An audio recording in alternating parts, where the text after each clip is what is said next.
শিক্ষার্থীদের, আন্দোলনকারী শিক্ষার্থী যারা, তাদের দাবি ছিল, তাদের যুক্তি ছিল যে তারা মানসিকভাবে বিপর্যস্ত। এত বড় একটা গণ অভ্যুত্থান, ছাত্র আন্দোলনের পরে আবার ক্লাসরুমে এখনই ফিরে গিয়ে পরীক্ষায় অবতীর্ণ হওয়ার তাদের একটা মানসিক চাপ, এটা তারা বলেছে। কিন্তু সমস্যাটা এই যে তারা তো কয়েক হাজার হবে, আর এই এইচএসসি পরীক্ষা দিচ্ছে 12-13 লাখ সারা দেশে। এখন তাদের মতামত যে এই সব শিক্ষার্থীদের মতামত, তা তো যাচাই করার কোনো সুযোগ নেই। কিন্তু যেটা আমি পরে বিবেচনা করেছি সেটা হলো যে যেই পরিস্থিতি দেখা দিয়েছে, এখনো তো সারা দেশে আমরা শান্তি শৃঙ্খলার পরিবেশ ফিরিয়ে আনতে পারিনি।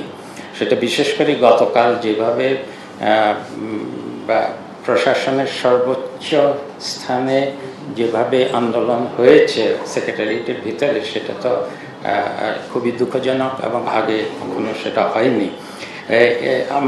আমার নিজের মনে হয়েছে যে এই পরিবেশটা আরও কিছুদিন আমাদের সামলাতে হবে। এর মধ্যে এত বিভিন্ন জায়গায় যে পরীক্ষা কেন্দ্রগুলো, সেগুলোর যে অবস্থা, কিছু ক্ষতিগ্রস্ত হয়েছে, অনেক জায়গায় অনেক কাগজপত্র নষ্ট হয়েছে, এবং সেইখানে নিরাপদ পরিস্থিতিতে শিক্ষার্থীরা নিরাপত্তা বোধ করবে কিনা, এবং সেখানেও যদি দুই পক্ষ থাকে তাহলে বিশৃঙ্খলা সৃষ্টি হবে কিনা। এবং সবচেয়ে বড় কথা যে প্রশ্নপত্রগুলোর যে গোপনীয়তা, এটা এখনকার যে পরিবেশ, এখানে কে যে ভিতর থেকে কি করে বসে, এবং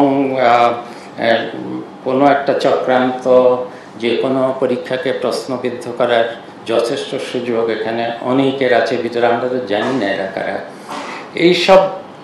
এইসব নিয়ে আমি এখনো বলবো যে এর পক্ষে বিপক্ষে যুক্তি রয়ে গেছে। আমি নিজে চেয়েছিলাম আরও বিচার বিবেচনা করে সময় নিতে, কিন্তু আপনারা জানেন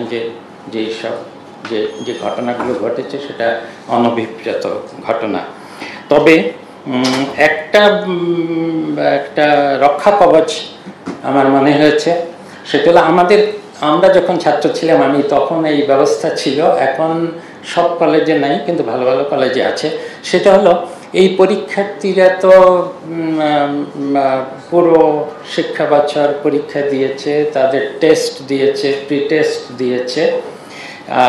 আমি সব কলেজ কর্তৃপক্ষের কাছে আবেদন করব যে তারা যেন এই শিক্ষার্থীদের সকল বিষয়ে পূর্ণাঙ্গ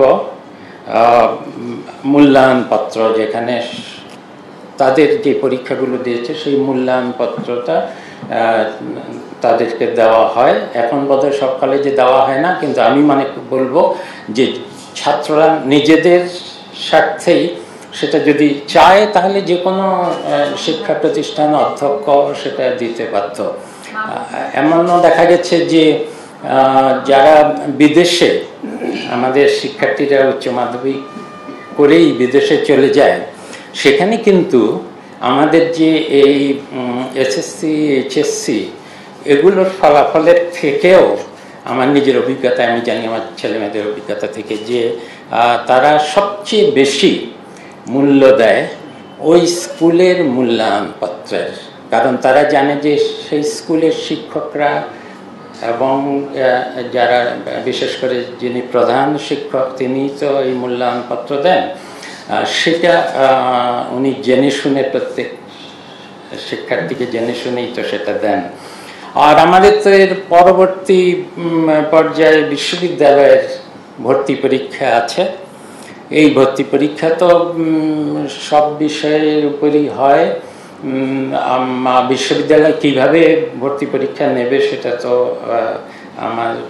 আমাদের আওতায় নেই, কিন্তু হয়তো যদি সেই ভর্তি পরীক্ষাকে এই যে পরীক্ষাগুলো হয়নি সেটার জন্য তারা যদি আরও বেশি যাচাই বাছাই করতে চান সেই সুযোগ তো রয়ে গেছেই। কাজেই দুটো রক্ষা কবচ আমি মনে করছি। একটা হলো যে নিজেদের কলেজ থেকে শিক্ষার্থীরা তাদের সারা বছরের সব পরীক্ষার মূল্যায়নপত্র গ্রহণ করবেন, এটা চাইলেই তারা পাবেন। কোনো শিক্ষার্থী যদি খুব খারাপ রেজাল্ট থাকে সে হয়তো চাইবে না, আমাদের কিছু বলার নয় সেটাতে, কিন্তু আমি শিক্ষা প্রতিষ্ঠানগুলোর প্রধানদেরকে অনুরোধ করছি যেন সেই মূল্যায়নপত্রগুলো তাদেরকে দেওয়া হয়।